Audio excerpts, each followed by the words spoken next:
Samantala, sparkle artists E.A. Guzman, Kelvin Miranda at Prince Clemente hinarana ang mga kandidata at residente sa binibining lungsod ng Calaca 2024. Silipin sa report ni Hazel Alviar ng GMA Regional TV, Balitang Southern Tagalog.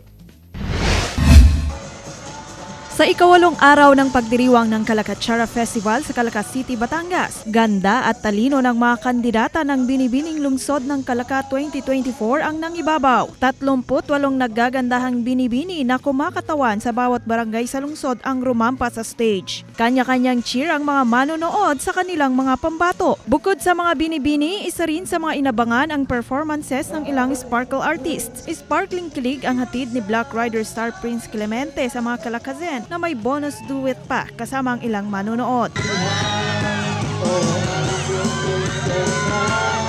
Hinarana naman ni Encantadia Chronicles Sangre star Kelvin Miranda ang mga kandidata sa kanyang mapang-akit na boses.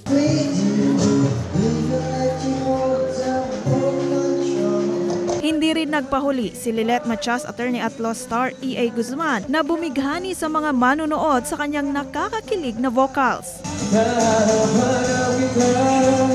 Maraming salamat mga kapuso sa mainit na pagtanggap at sana napasaya namin kayo. Binibini Butsin!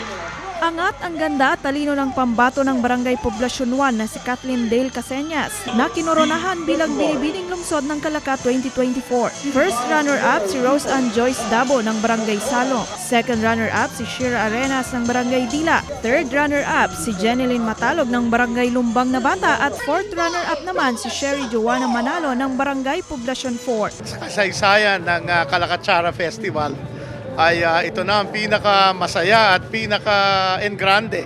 And ang ambisyon ko sana ay makatungtong ang isang Calacazen sa binibining Pilipinas. Mula sa GMA Regional TV Balitang Southern Tagalog, Hazel Kawaing Alviar, nagbabalita para sa GMA Integrated News.